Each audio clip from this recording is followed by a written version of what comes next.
Welcome to BeamNG 0.29, which we got sooner than I expected. And that's great. Now, for the technical people, this is not the best update.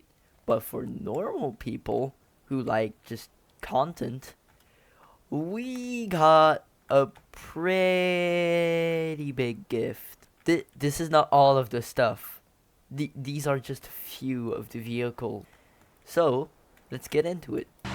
Now, first is, of course, all the Gambler configs, the Gambler 500, which is an event I didn't know about before this update, and I'm actually quite happy they made a collab with BeamNG. And with that, we got a total of 6 special configurations. I'll be driving these around a little later, because there's some minor stuff I want to get out of the way. One of them being this thing right here. Now, I did personally read the patch notes, which will be in the description, and while I did not find very much, one thing I was happy to listen to is that this boxy little car right here that I actually quite like, the TKI series, got a slightly improved interior, as in, oh my god, do the textures look better. They made everything PBR. It looks a lot more realistic, and it's a lot more high definition. Just being in here is a lot better. I don't know what that is though. Take a look at this beige interior right here. Look at how much nicer this is. There's even a clock in here. This is the TST Sport version. Look at this interior. Straight out of an 80s sports car. I mean, which it should be. Now, another little thing that they added that's especially fun for people with a fine ear like me. The skidding sounds for tires has been massively improved. They sound a lot more realistic, and they're overall much nicer. Now that the boring stuff's out of the way, let's go into the cool stuff. This is the new dragster Kalina with an SBR4 engine that was previously available only in the off-road configs. Now they're also in this brand new dragster configuration that uses the same suspension and chassis as the Gambler configuration, which we will get on later, and this little street machine version that previously had a turbo stock engine.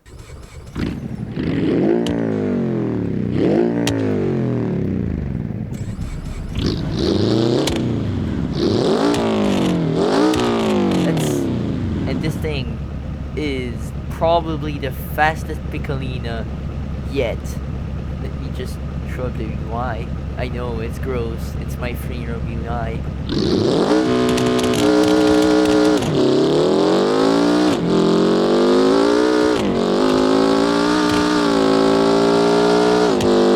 Look at how fast this thing is. It's ridiculous. I would not want to drive this car in real life. Oh god! On to the Gambler configs. Starting from the least interesting and going up to the most. This right here is the Grand Scavenger. And while, you know, it's kinda boring, it's actually probably the most off-road capable Grand yet. I would hope it is. And I very much like the PVC snorkel as well as the bumpers they give it.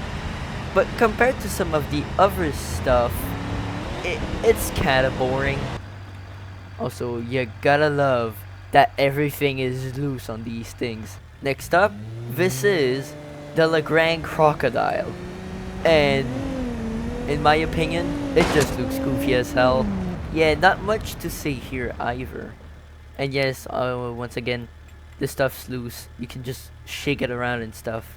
And also, you gotta love the attention to detail. These are actually made of rubber. Now the next vehicle is actually a config of an entire new vehicle, the minivan, which I will check out in a minute.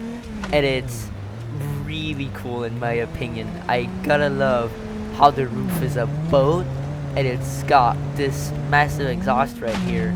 Now this right here is the Incapable.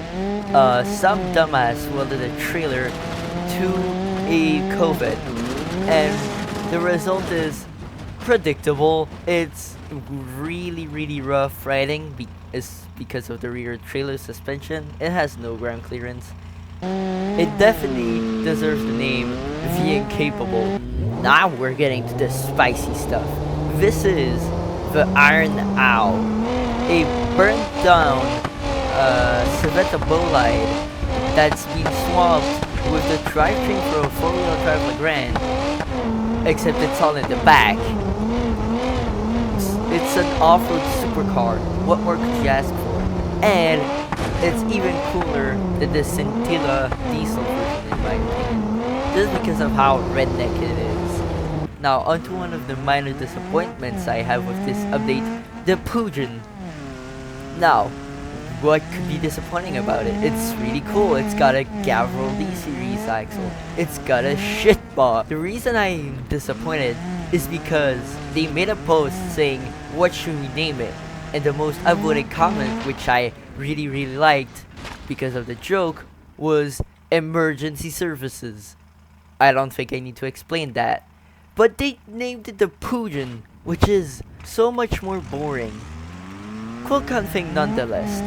Now, next up is the dragster malformed cousin. This right here is la puta anaga. I don't speak Italian. Muyi would probably pronounce that correctly. As you can see, it's got a bathtub, which is just great. That is such a cool touch. That this is definitely one of my favorite vehicles. It's very unique, and it's actually not incompetent. And I especially love the new tires they gave it. And finally, the COVID again. And you might wonder, whoa, what's wrong with this COVID? It's got free wheels. Yeah, the story that they made up for this is it was sitting next to a tractor. So it has a tractor tire on the back for some odd reason. And they called it the Unstable for obvious reasons.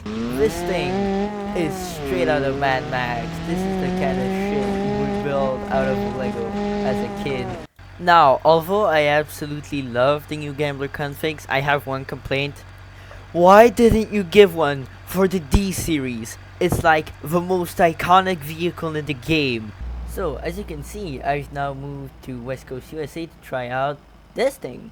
The Songyat Lansdale?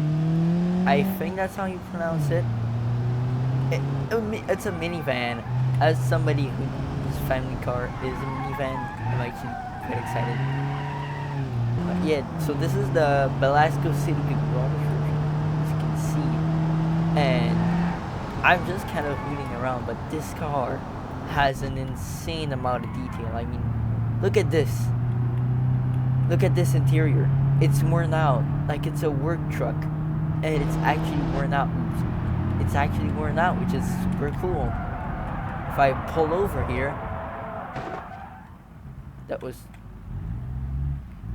more gentle than I expected. So if I open the trunk here, as you can see, they added little thingamabobs that, you know, push the door open. I have, you know, I don't know what to call those, but that's cool.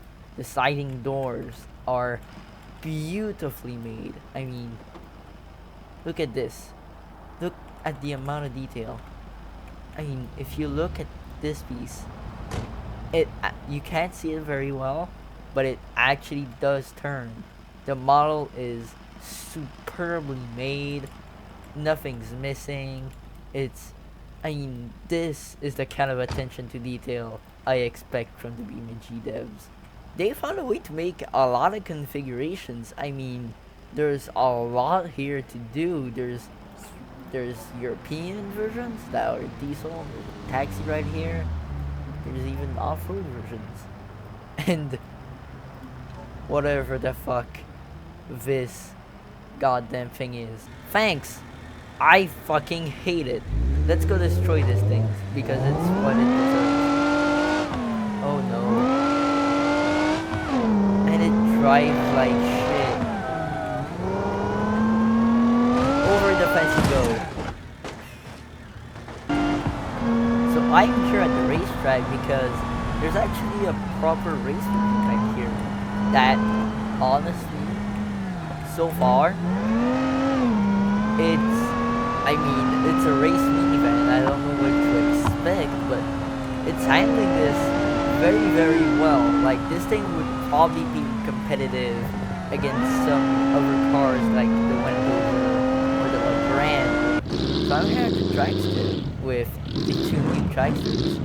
And depending on how this goes, I might try it against something a bit more powerful than that. Because somehow this thing has a V8.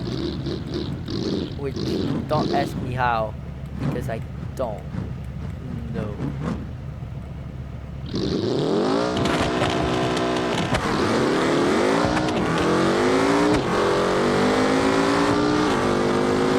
My god.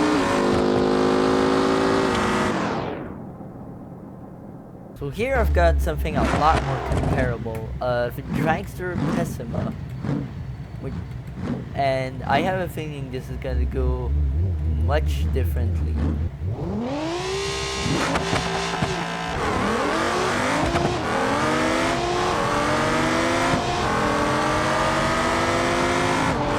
I mean, honestly, I would expect a bit more from a V8 minivan. A nice little detail I absolutely love. Always in time for soccer practice. So, this was it for this quick little review of BeamNG 0.29. I hope you enjoyed, and if you've made it here, good job. A lot of people don't watch my videos to the end. And I'll see you in the next video.